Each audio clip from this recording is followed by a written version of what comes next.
No two-star pitchers to grade this week, but Todd and I are back with you for one last show before the All-Star break here on the RotoWire Fantasy Baseball Podcast.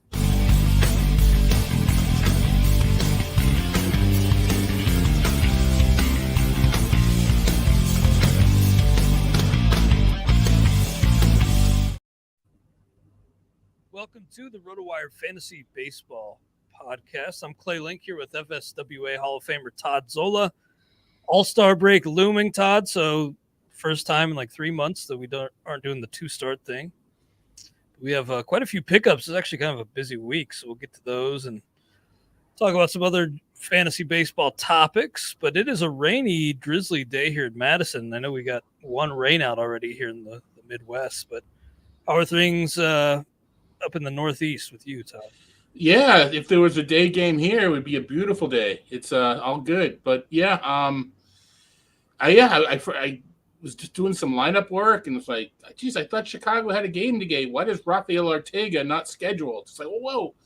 Sure enough, it was raining. So give a little extra time to get those lineups in, depending upon your league settings. A doubleheader tomorrow, and I'm sure that's the last things teams want is a doubleheader right before the break. But let's get the games out of the way and bonus baseball on Saturday. Yeah, and isn't there a doubleheader coming out of the break too? The Thursday. Yeah, the Thursday coming out of the break, there are. I don't remember the teams, but there is a doubleheader. Not every team is playing on Thursday, which kind of is weird, but whatever. But yeah, no, there's a doubleheader, and other than this week, there were only one next week. Well, actually, there may be two because I don't remember further in the week. But there have been two doubleheaders every day this week, every week this month, just due to the funky scheduling. Well, yeah, it has been weird, and I know the Dodgers and Angels are off this Sunday, right? Yes, they are. They have a 2-game set. I thought it might have something to do with the All-Star break being in Vegas. Man, I'm weird today. Without two-start pitchers, my brain's off. Mine is too. Yeah, it's weird. We'll get it together. But we just won't submit this show for show of the year. That's all. I think did it have something to do with the All-Star game, the Futures game? But the series was in Anaheim, so it's not like they needed Chavez Ravine for some other festivities, unless they need Angel Stadium for something. Maybe there's enough going on this weekend that they need both venues to handle both the major and minor leaguers. I don't know. I'm a little bit bummed out that minor leagues are off next week as well during the break. I was going to go to the Cape, but I've decided not to. I'll just go see some minor league ball, completely forgetting that the minor league ball is off during the All-Star break as well. So I'm sad. I'm kind of sad that they got the draft on Sunday and Monday. I got to help with that a little bit. And just come on, like back in June. Come on, I just hate having that the same weekend. I guess Major League Baseball probably likes it because it's more attention on the draft, I'd assume, this weekend. Yeah. You reminded me of something dumb. Not like most of what I say is dumb. But I used to have a job QAing for MLB tweets, MLB social media. Really? And everybody loves no-hitters. Everybody loves, things like that. But the crew that was on the night hated it because we'd have to put out extra long highlights. And so, everybody's rooting for a no-hitter in that late, 10:30 p.m. PM Eastern game, except it's over 2:00, and now we're up another hour and a half putting out tweets. So everybody else is so psyched. So-and-so got a no-hitter, except 3 people on the East Coast that are still putting out highlights.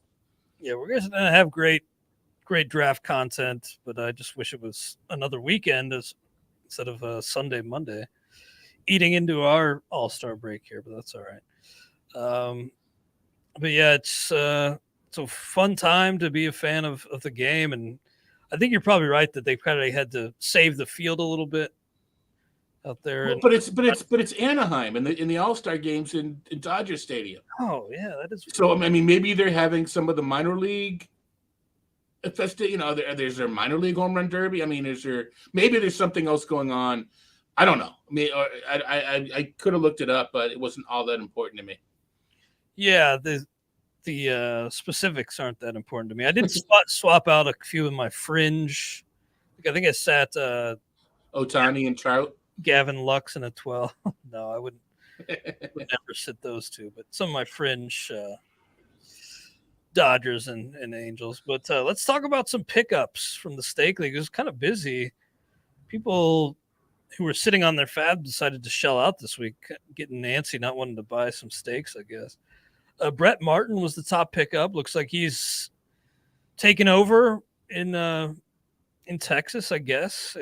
Kind of like Dennis Santana, but then he had a sort of a blow up.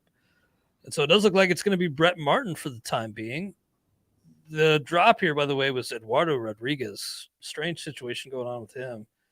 We'll have to keep tabs on that. Hope the best for him personally, but kind of a strange situation in the game of baseball. Brett Martin, what are your thoughts about him and his chances of holding on to that job in Texas?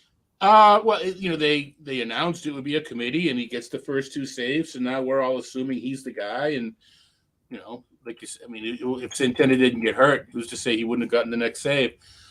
Yeah, I like the scenario. I like Texas as a ballpark. I like some of the starting pitching. I think that Barlow had 13 saves before he was deemed not worthy of getting any more saves. So there will be saves to be had. Yeah, I think he's fine. And we're at the point now where you can't say he's not the guy for the rest of the year, so I'm not going to spend a lot of money. We're past halfway. If you're nickel and diming saves, it's time to start spending some quarters. And I think Martin is viable. He doesn't fan a batter an inning, but he never has. He's therefore going to be vulnerable. But there's a reason why he's becoming a closer. 90 games into the season. Absolutely, that's true, and I do think he's a fine pickup. But how would he compare to a guy like Kyle Finnegan, who was second highest priced guy here? Our league, in terms of shelled out fab dollars, thinks it's pretty close. Brett Martin 14 and Kyle Finnegan 12. Do you have a strong preference there, or is it pretty close for you as well? I think Martin is the preference. Finnegan fans more batters, has already lost the job, is this year anyway is homer prone, but that would probably have and is neutralizing a little bit, although 3 of the homers have come in the past week and a half. So now is when regression is setting in. He was allowing few homers, but past couple of weeks he's allowed several. We know what Finnegan is, and I think that to me it comes down to Texas probably on paper giving more chances. Although Rainey was getting some chances, but I think on paper Texas should get more chances than the Nationals. You said Finnegan already lost the job. Was that last year? I guess in my head he had it this year.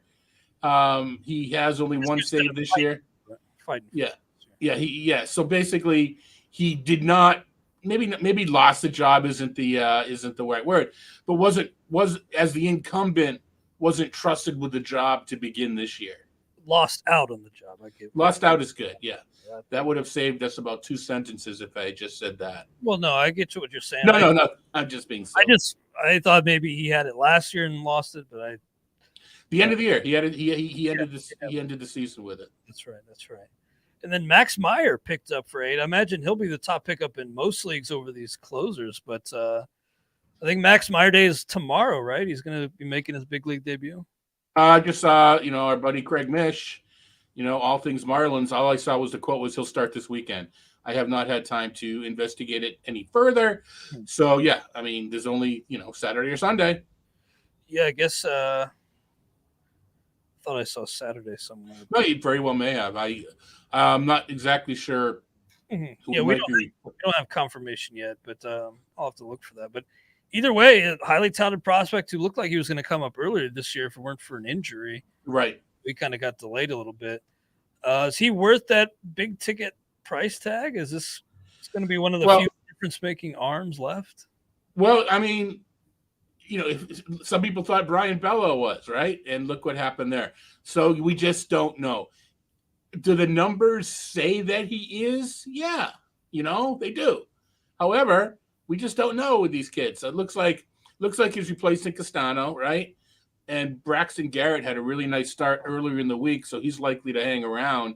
So I think they're just sick of Castellanos. Saw an opportunity to bring up Meyer, keep him with the team, maybe over the break, or you can use Meyer coming out of the break to give Alcantara and some of these other guys another day, because Alcantara, knock on wood, will be pitching in the All-Star game. So Meyer could, if he's starting Saturday, right, he could start Thursday, Friday next week, and allow Alcantara another day or two, so he's not overused. I like that. I'd like that idea of bringing him up now. I think that's a good idea to do just that with him. Now watch him get sent down on Sunday. But yeah, Trevor Rodgers is still struggling. Like Brian Baio was sent down. Yeah, well, the point, the number. That's the difficulty of pitching early, of young pitchers. We just don't know. Meyer's a little older. Not really old, but he's not a kid, right? Or 23, so he's kind of like where he should be, air quote. And considering the year that was lost, he may even be a little bit ahead. So yeah, I'm curious to see what's up with Meyer. Now let's see. On the 9th, he pitched 4 2/3, gave up 2 runs, 7 strikeouts, 4 walks. So the walks probably extended the pitch count a little bit, but he's ready to go. Yeah, 58 innings with AAA Jacksonville this year. He's got a 3.72 ERA and even 1 WHIP, 65 Ks against 19 walks, and only 5 homers allowed. And I think most of the struggles for him this year came when he was like around that injury. I think he had an outing. Don't quote me on it, but I think he had an outing right before the IL stint that was bad. And he had 2 on May 12th and 17th. He gave up 6 and 8 runs respectively in a total of 8 1/3 innings. So looking at it, May 17th, then he pitched again June 17th. So sure, that's right. The 2 outings before the All-Star break is when he gave up 14 of the runs, of the 24 runs he's given up. Mm-hmm. Yeah, thanks for looking into that, because I knew most of them were concentrated. I know this site, it's RotoWire, which has this information. I'll see if I can get you a subscription. Thanks. Yeah, see if you can give me a freebie. Well, I can get you a freebie for a couple of days. RotoWire.com/try. Yep. The siren, the bad joke police are coming after me. Yeah, they are. No, that's fine. I knew that most of those earned runs were concentrated before the injury. Yeah. And that's right around when he was going to come up, right? As you said. Yeah, I'd grabbed him in the Tout Wars League and thought he'd be up. But, that injury popped up in the way. To that point, he had a 1.72 ERA and 0.86 WHIP in 31 innings with 39 strikeouts. So he was crushing it to that point. Mm-hmm. Yeah, so that should be pretty exciting. It does sound like Saturday for Meyer, and 80%, or I'm sorry, 8% of the budget here in this league, so it'd be 80 out of 1,000. I'd imagine I'd take the over in most leagues, assuming it's there to be spent still. Yeah, and if he does go Saturday and not Sunday, he will be eligible in the NFBC. Yeah, that's right. So yeah, that could be a big Fabapalooza right before the All-Star break with Max Meyer and some of these closers. Wilmer Flores was picked up for 8. I don't know if there's really much to see there, but then Akil Badu's back. I have a hard time buying into really any of these Tigers players. Jamer Candelario has been a disaster. Torkelson, even Baez has struggled. I don't want to put that all on guys to come, but I'm not expecting a massive turnaround in this stint for Akil Badu. No, what's he replacing Victor Reyes or something? Or taking the spot? He should be a strong side of the platoon. If he hits well, he'll be the top of the order, although Riley Green's there now. If he doesn't hit well, it's at the bottom. So he gets into that David Peralta, streaming Cole Calhoun, and he's in that range. And if Rafael Ortega, if he's in the streaming 4th and 5th outfielder range and mixed, and it's up to how he does and the matchups. All right, well, we're at about the 15-minute mark, so let's take a quick break to throw to a word from our Blue Wire sponsors. Now we are back on the RotoWire Fantasy Baseball Podcast. Clay Link here with Todd Zola on this Friday. Rainy Friday here in Madison heading into the All-Star break, but hopefully it's nicer weather where you are, and hopefully baseball gets played close to where you are.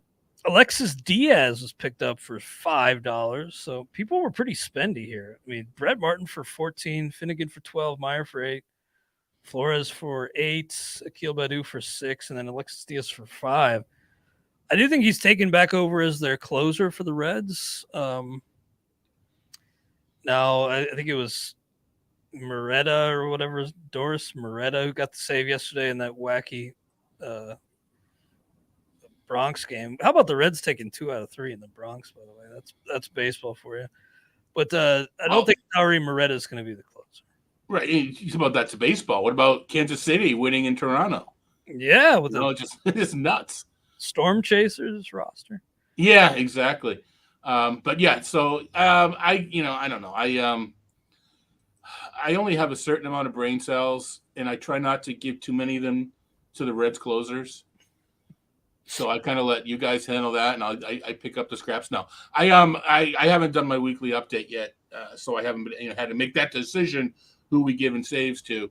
But man, I mean, the Reds, it seems to be changing all the time. Do you think Diaz has staying power? I think he's probably the best pitcher of the group that have floated in. So maybe he does. Yeah, I think Strickland just kind of.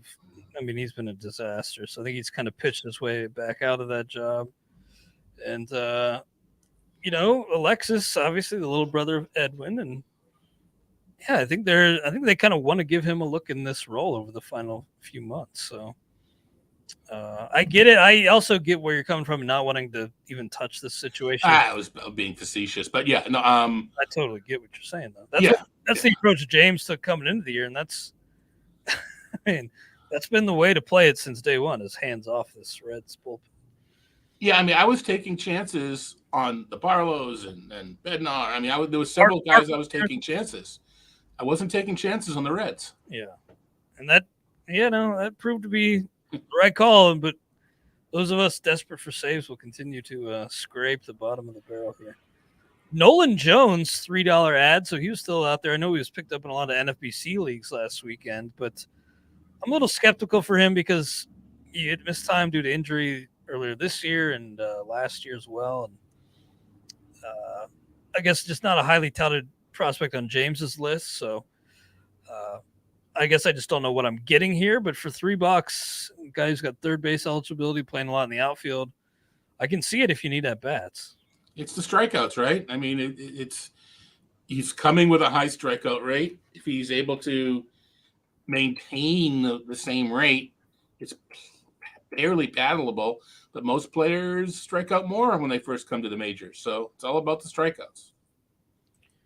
Yes, that is true. Now, Brad Keller was one of those guys, one of those Royals placed on the restricted list. But before that, he had 7 innings, a 1-run ball against Detroit, struck out 8, walked only 1 batter. So I know you're kind of a Keller believer. At least you've backed him in the past. Half of the time.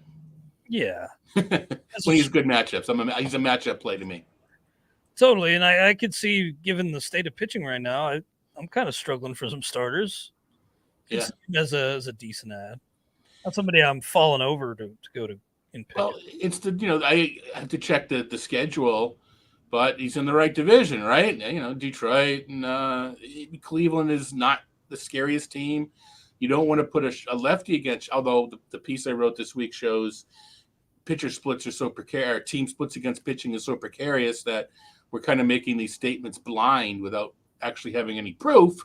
But right now, the White Sox are the best team in the league against lefties. So on paper, be scared of them. But anyway, Keller's a righty, so we're not as scared.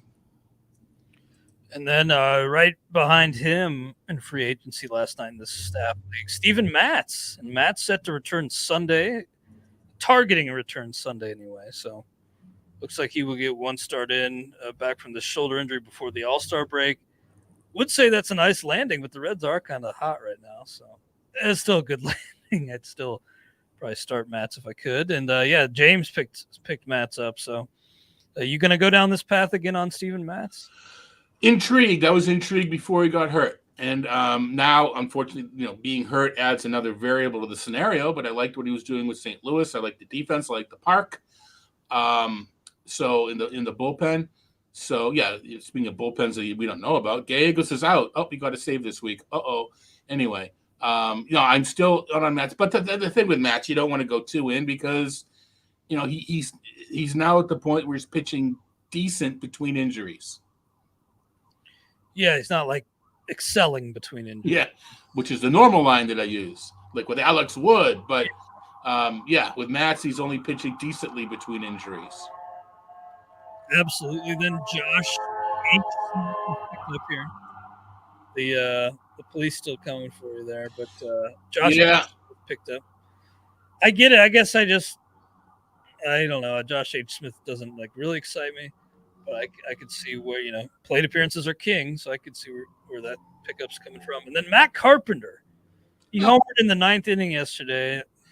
I couldn't believe that. I thought the Reds, after a 3-run 10th or whatever, were gonna cruise to a win, but it got pretty close on a Matt Carpenter homer. So he's got 11 homers in 83 plate appearances. Do we have to start taking Matt Carpenter and his reworked swing seriously at this point? I think so. I mean, do the Yankees, are they really going to be playing him in left field? And that's the question. I mean, are they going to give him enough at bats in the field, because that's where he has to play at this point? I don't know. Eric Hicks is banged up, but Gallo's still in the mix too. I mean, all right, so Judge plays center. I don't know. I just, and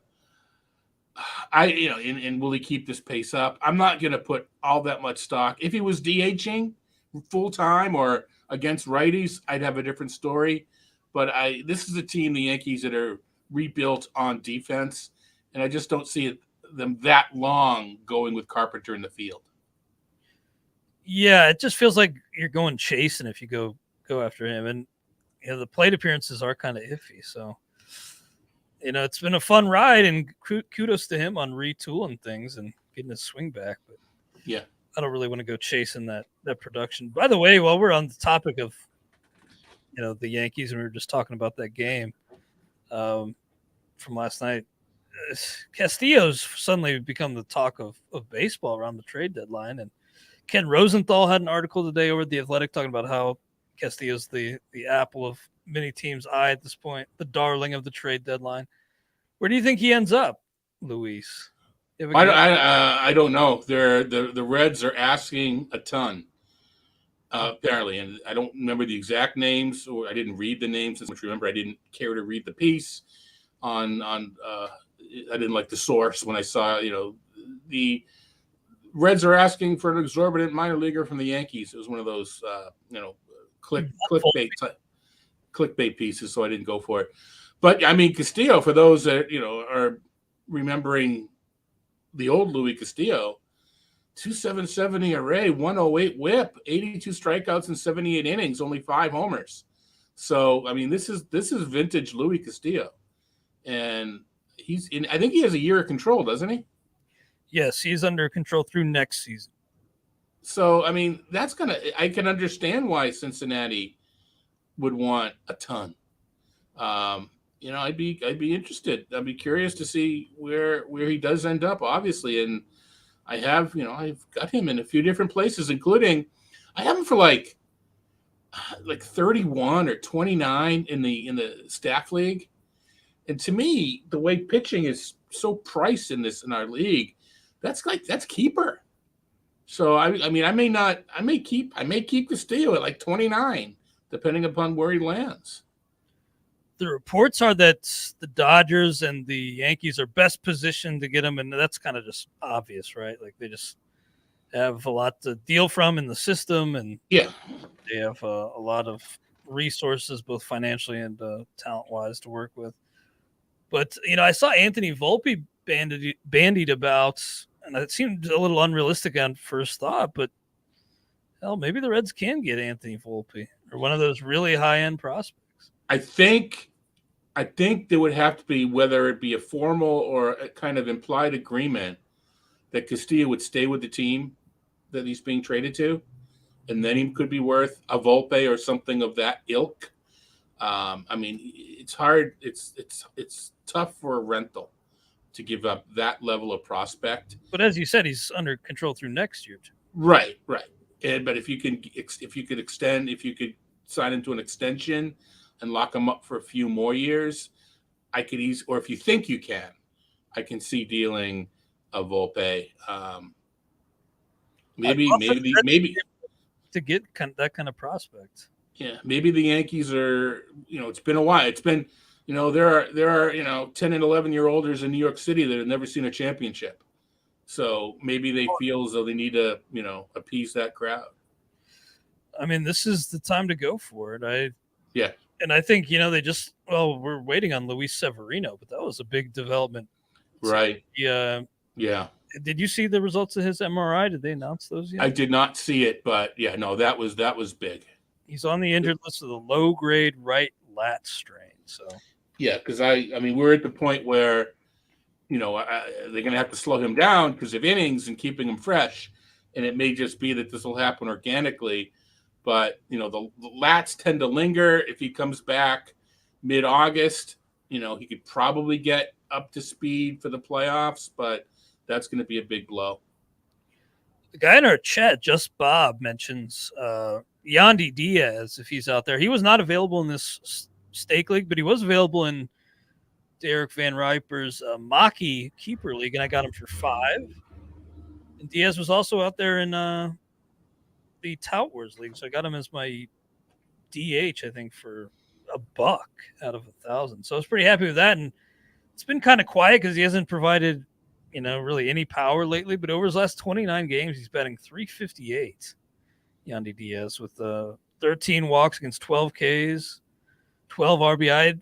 I really wish he could tap into some power, but he is at least hitting for gap power, 14 doubles in his last 29 games. Well, as we know, it's not so much tap into the power. He hits the ball really hard. He just hits it on the ground.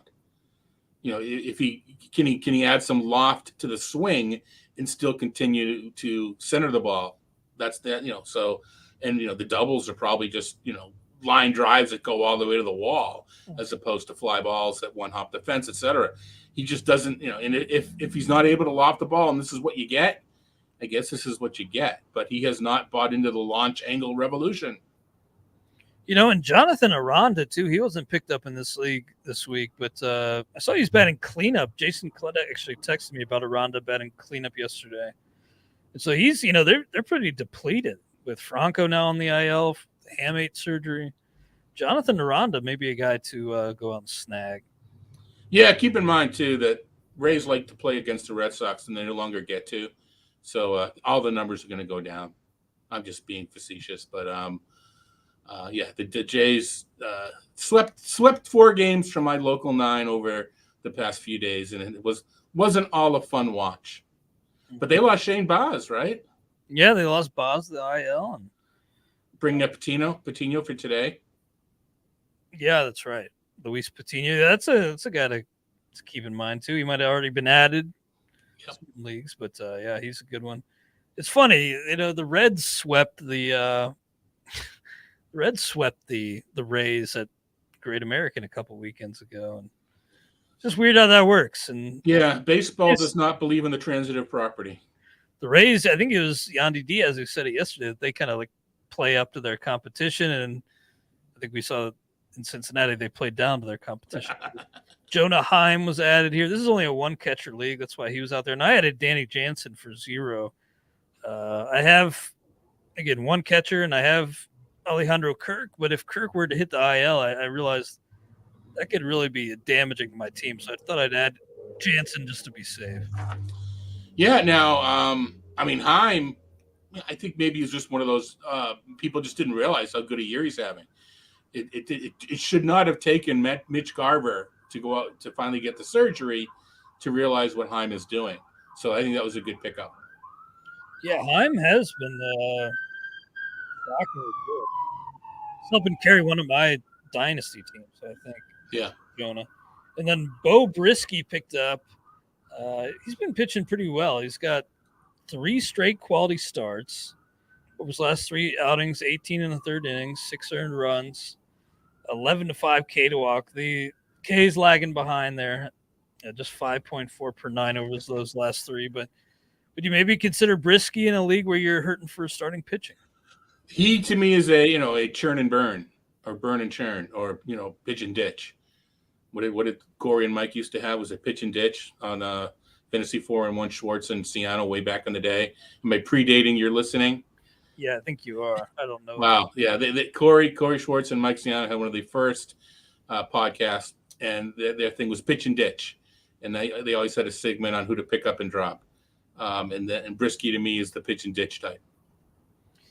Yeah, not somebody I'm looking to hold on to long term, but I could see it. I think I picked him up and dropped him. Oh, it's all league dependent for sure. I mean, yeah, in keeper leagues, especially this time of year, this is where you start taking chances. Yeah, in some keeper leagues where you're out of it, it can kind of be frustrating. But I also love the second half where you can just kind of churn your roster over and see what you have in the offseason. Yeah. Who did I? Oh, I picked up Patrick Corbin. You tried to talk me out of it, and I appreciate that, Todd. You tried to tell me what the hell. All right, I'm putting you on a 2-week timeout. You cannot be on this pod for the next 2 weeks.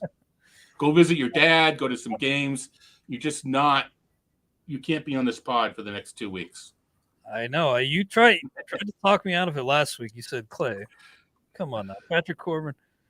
But these are my bench pitchers in that stake or the staff keeper league. Kyle Hendricks, IL, Freddie Peralta, IL, Ranger Suarez, Michael Wacha, IL. So I don't know. I'll probably get rocked tonight against the Atlanta Braves. We'll see. And I am going to be off the next couple weekends or a couple Fridays. So I know you have some things in the works, Todd. You don't have to commit to anything yet on this show, but I know you'll be having some guests on to replace me. It ain't going to be me alone, that's for sure. Yeah, no, I have to make some calls and send some emails. We've had a request or two. No promises, but I'll see what we can do. News just crossing the wire. I'm just seeing John Birdie to the IL, strained left groin. So it was fun while it lasted. If you had John Birdie, but that is on hold for the time being. Todd, in the tout table this week, I'm going to jot some things down, but I thought it was an interesting question. Just what are you going to do with the break? What are you going to do with your time? I know, you don't have a ton of extra free time with all the work you got going on during the break, but is there something that you like to do during the break to kind of recenter yourself? Yeah, this question was it's an annual question. It's designed to get some fun, elicit some fun responses as well as some serious ones. I'd love to be going to Vegas with RotoWire, but it's not in the plans this year. I have gone to the Cape in the past and caught a few Cape Cod League games. I'm not going to do that this year. I'm just no one's listening, right? I'm just worried that my car will break down, and I cannot afford the car breaking down now. And it may have to do with it broke down last year when it went to the Cape. I have no other reason to believe it. I'm just paranoid, and I just don't want to have to deal with it. So I'm not going to deal with it. I'm going to stick around, clean my apartment, just catch up on some work, and not do some work. So, yeah, I'm not going to be doing anything special. Maybe I'll think of a study I want to do. I don't know. But normally I do go to the Cape. If I don't go to Vegas with RotoWire, I do go to the Cape, but I'm not going to do that this year. I may go one day. I may decide to go for a day. I haven't decided yet. I will not be in Vegas this year either. Appreciate the invite, of course, and love hanging out with the guys, but I just I need a little break myself. And I'm also going to be stepping in on the RotoWire XM show with Mario Puig, so I'll be hosting some football shows. I'll be able to get up to speed a little bit on football. He can teach me a thing or two, Mario. But I think I'm going to clean my apartment as well. Dust some stuff.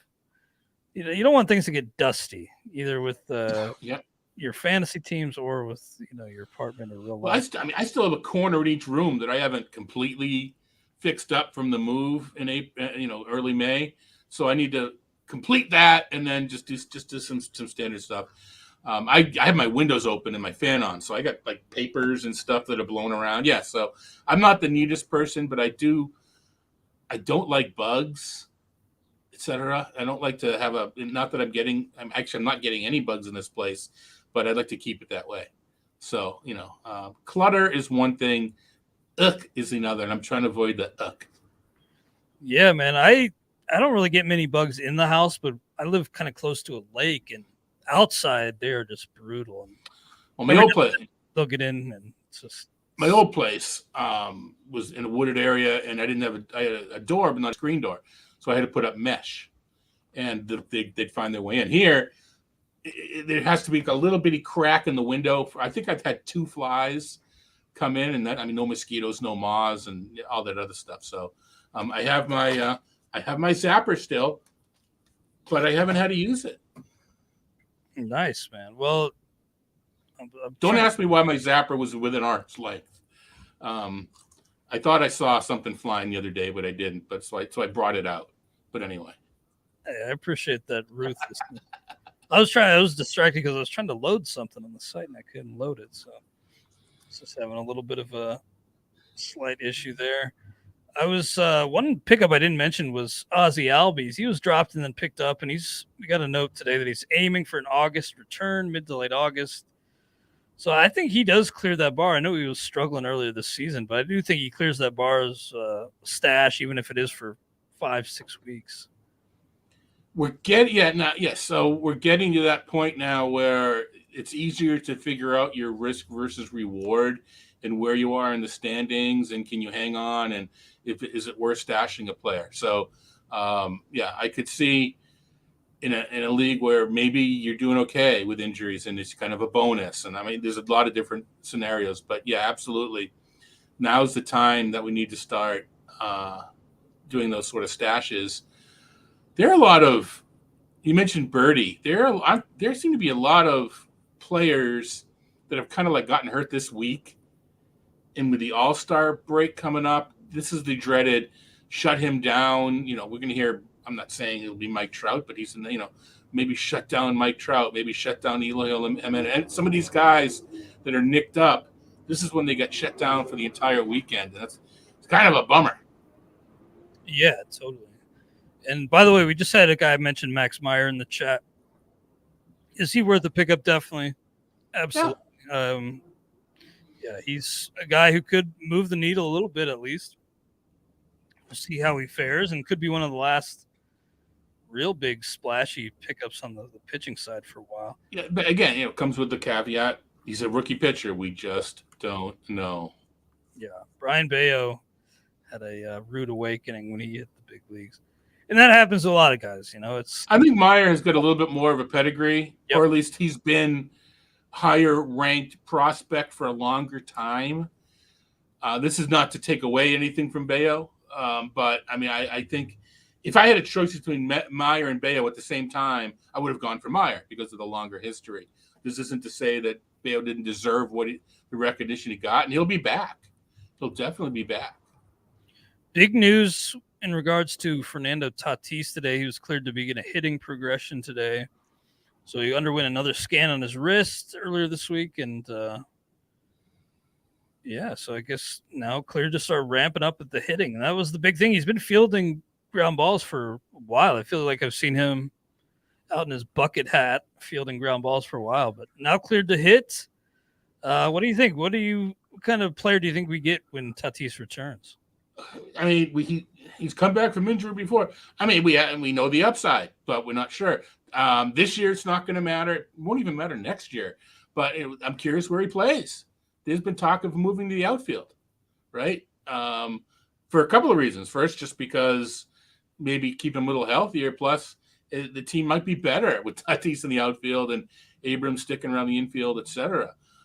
He's got enough games at shortstop, but I said it doesn't matter. He has enough games at shortstop this year to carry over to next year, I believe, anyway, right? Or maybe not. I don't. At this point, now I've forgotten how much he's played. No, I don't think he's played at all this year. Yeah, exactly. Yeah, me and my goofy head. So yeah, it may matter for next year if he doesn't sneak in. Yeah, he hasn't played at all. Yeah, that's everything's running together. Never get old. But yeah, so be curious. He says fielding grounders. He's also shagging fly balls. He's doing both. So curious to see where he lands. Yeah, that will have some implications on next year where he plays when he returns because, losing shortstop eligibility wouldn't hurt him much, but it would factor into things. I think that's about it for me, Todd. I'm looking over the latest news to try to keep everybody updated, but I'm not seeing much. Tyrone Taylor beginning a rehab assignment soon. I saw that Brusdar Gratterall's now out, so yeah. Maybe like what Ethan, who is that? Harris. I'm trying to think of the guy who's is it Ethan Harris? I think that is it. Evan Phillips. I'm sorry. Evan Phillips. Okay. Yep. I was off on the first name. Yep. Yeah. Kimbrel's just been so shaky that I know they're saying, we're not even considering a change, and I get that, but you never know. I'm kind of the Kimbrel apologist, and I'm running out of rationale. So it's a bit. I picked up Grasdorall in a couple of leagues, and actually I couldn't take him on the lineup.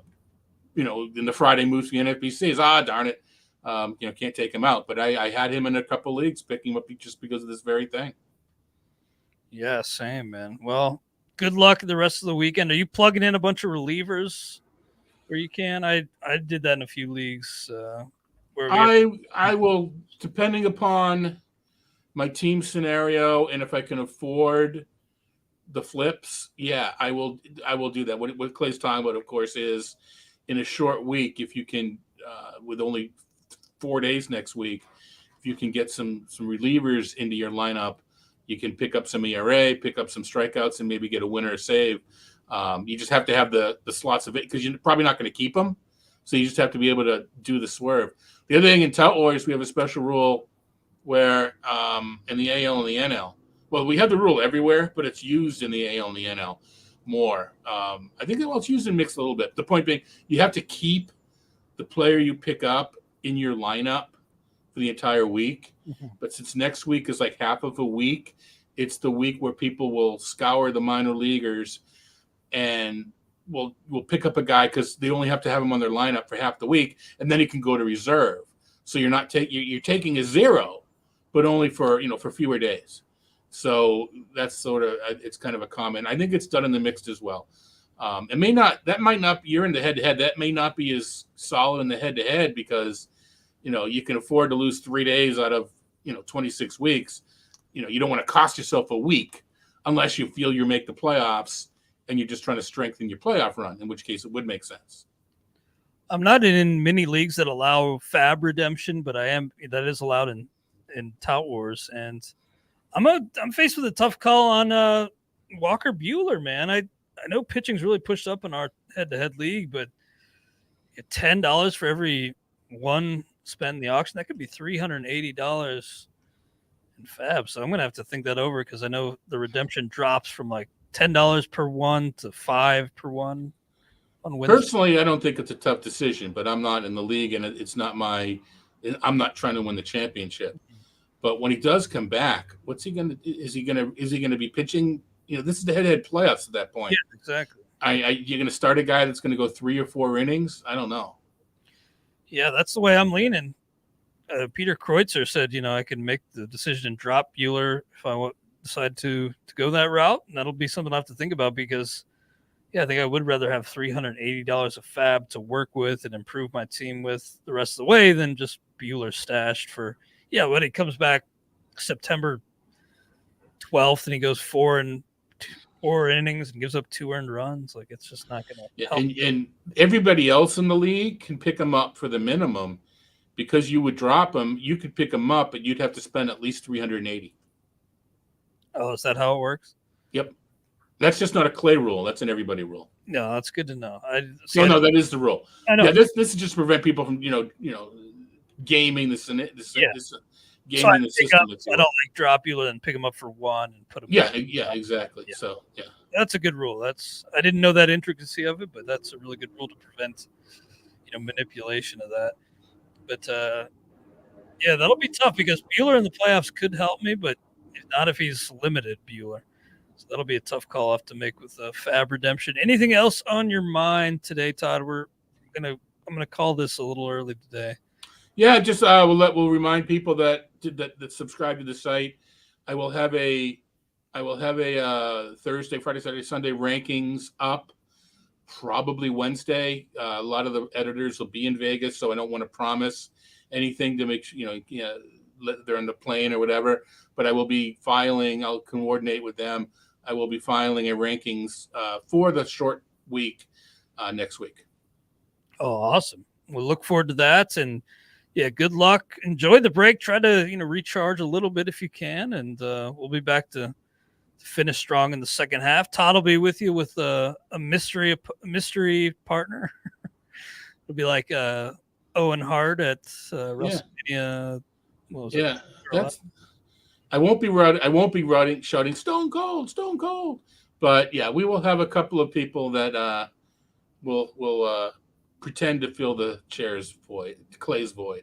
There's nothing better than a mystery partner, a mystery third man. That just keeps people on their toes. Yeah. So look forward to that. You guys enjoy the next couple weeks without me. I think you will. And if you're at Great American Ballpark on July 28th or 29th, hit me up, DM me on Twitter or something. Maybe we can meet up. Well, Todd, great stuff. Thank you all, and we'll see you soon on the RotoWire Fantasy Baseball Podcast.